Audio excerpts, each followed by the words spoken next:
청 1주택 보유 종부세 완화 3월 발표 양도세 중과 이외에는 신중해야 한다. 박수현 청와대 국민소통수석이 대선이 있는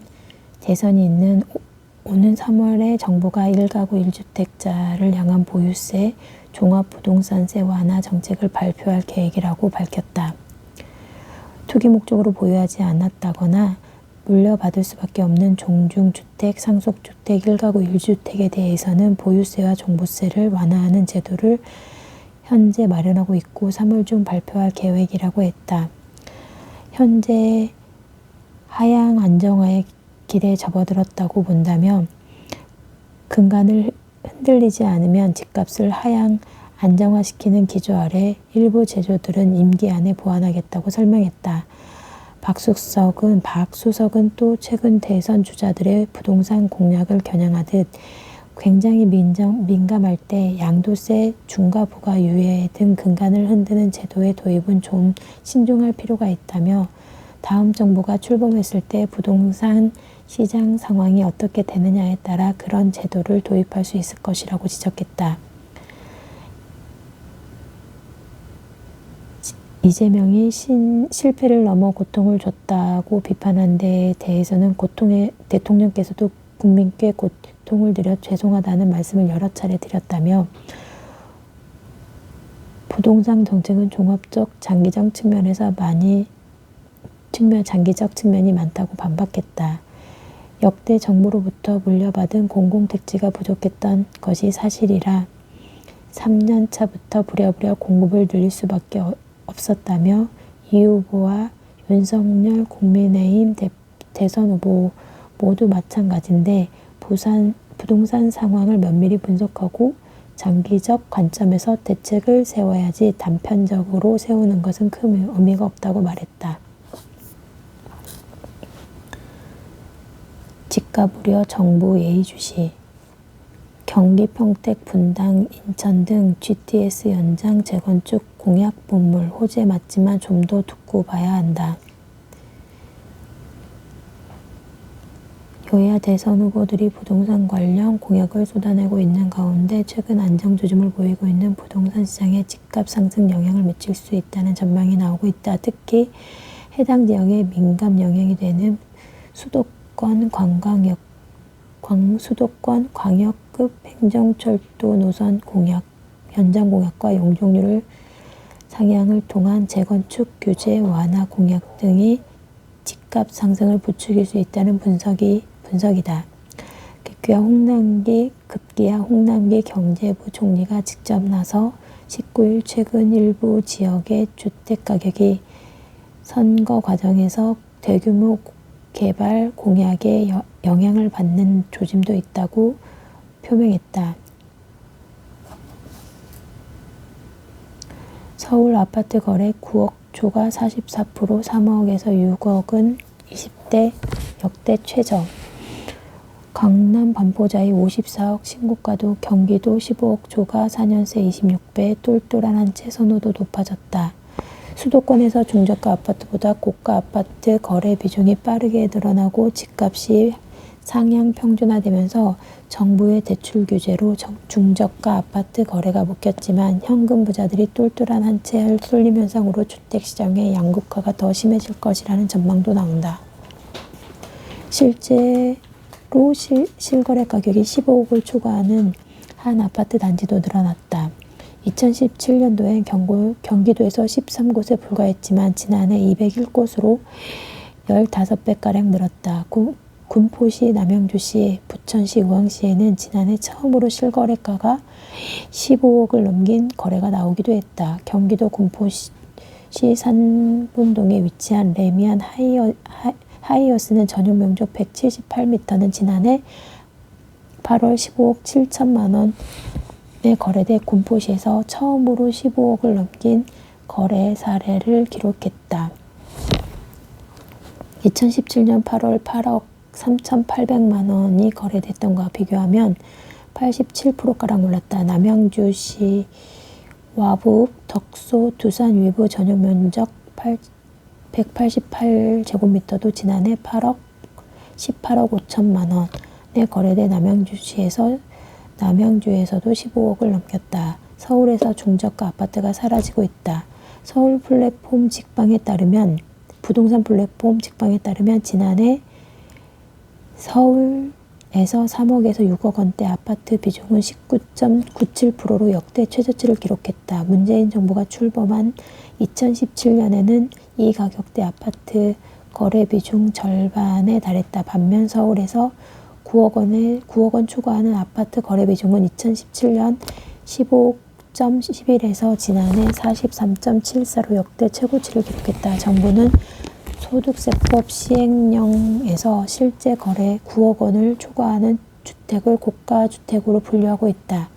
대출 규제와 금리 인상으로 중저가와 고가 아파트 가격 격차 더 벌어질 수도 있다는 분석도 나온다. 실제로 중저가 아파트의 거래 비중은 줄어들고 있지만 서울 강남에서 신고가를 경신하는 단지가 잇따르고 있다. 서울 서초구 반포자이 194.5제곱미터는 지난해 12월 54억에 거래되며 직전 최고가인 50억보다 4억이 올랐다. 똘똘한 한 채에 대해 선호도가 높아지고 있다며 15억 초과 고가 아파트는 2019년부터 대출이 이미 어려운 상황이었다는 점을 고려하면 앞으로 금리 인상이 이어지더라도 중저가와 고가 아파트의 가격 양극화는 심해질 수 있다는 설명이다. 아파트 인서울 바늘구멍 지방 원정 매수 5년새 최저.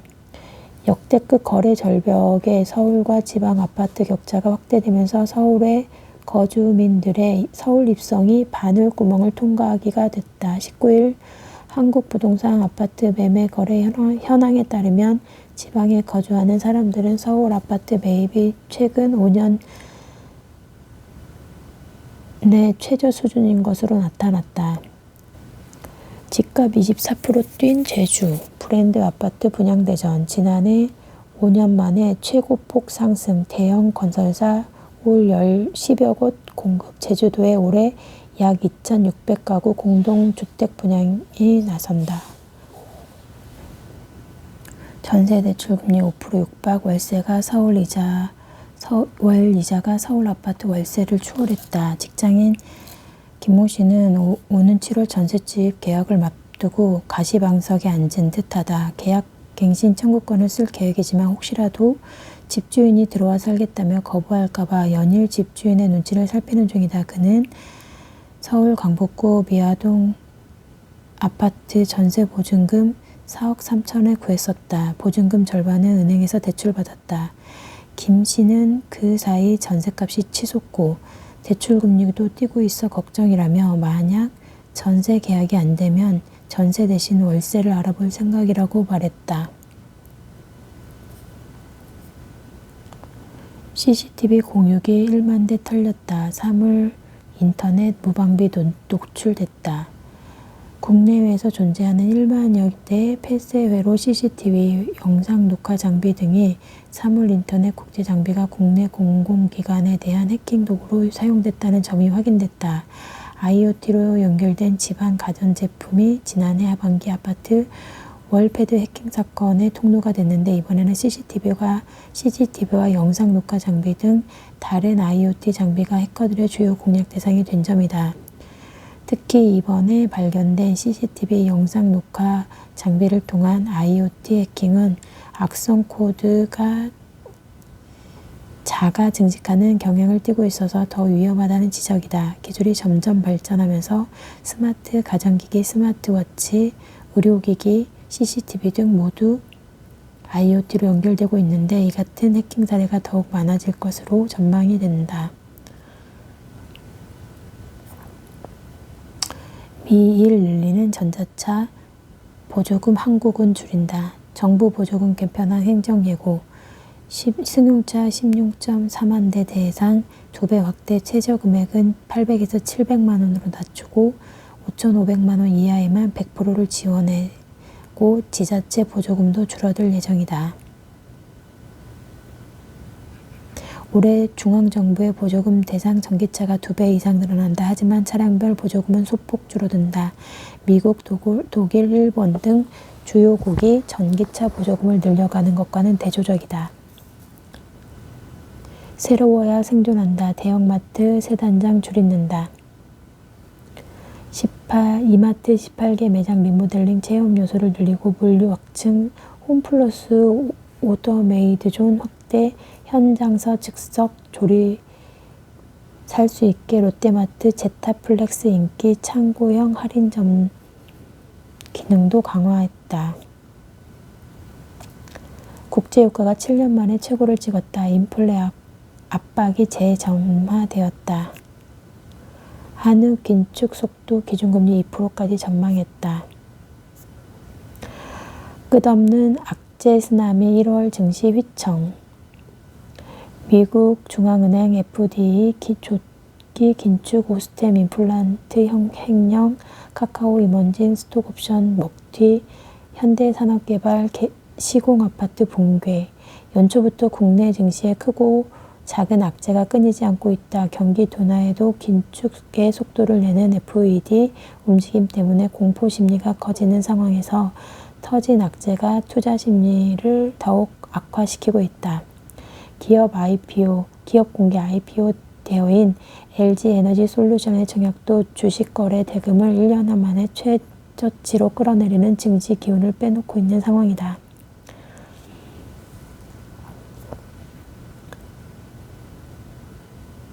건설주 급락 일단 멈췄지만 전망은 엇갈렸다. SK하이닉스 대변신 적자서 연 12조 영업이익 회사로. SK하이닉스가 다음 달 14일이면 SK그룹 편입 10주년을 맞는다. 10년 전 시계를 돌려보면 당시 SK그룹의 하이닉스 인수에 대해선 싸늘한 시선이었다. 인수를 주도했던 SK텔레콤의 주가는 폭락했고 인수를 중도에 포기했던 효성현대공업, STX 등 승자라는 얘기가 나올 정도였다. 반도체는 사이클이 뚜렷한 산업이다. 사이클에 올라타기 위해서는 막대한 투자가 뒷받침되어야 한다. 10년 가까이 부실기업이었던 하이닉스로서는 적기에 투자를 하지 못했고 이는 결과적으로 SK에 커다란 부담을 줄 수 있다는 분석이었다. 10년이 지난 지금 SK하이닉스는 국내 주식시장에서 삼성전자에 이어 시가총액 2위로 올라왔다. 반도체 산업에서는 매출 기준 삼성전자와 인텔 다음으로 세계 3위를 차지하고 있다. SK그룹 하이닉스 인수를 위해 투입한 금액은 3조 5천억 원가량이다. 그런데 회사가 지금 시가총액 90조 원 규모 SK그룹 대표 기업이 됐다. 2012년 SK그룹에 편입된 SK하이닉스는 지속적으로 성장 추세를 이어오고 있다. 이는 SK그룹의 안정적인 자본력을 바탕으로 이루어진 대규모 적기 투자 덕에 가능했다. 공격적인 투자는 성공적인 경영 실적으로 나타났다. 그동안 주기적으로 영업 손실을 기록했지만 편입 이후 2012년 4분기부터 흑자로 전환이 됐다. 이후 업황 하락기였던 2016년과 2021년을 제외하고는 매출과 이익이 모두 지속적으로 증가했다는 추세다. 2011년 19,601명이었던 임직원의 숫자는 50% 이상 늘어나 현재 3만 명이 달하게 되었다. 지난해 3분기에는 매출 11조 8,053억 원, 영업이익 4조 1,718억 원을 기록하는 성과를 거두며 창사 이래 분기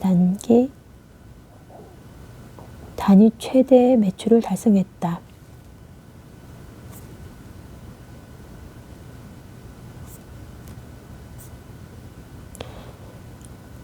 1인당 2주도 받듯 미래에셋에선 1인당 1주도 못 받을 수도 있다.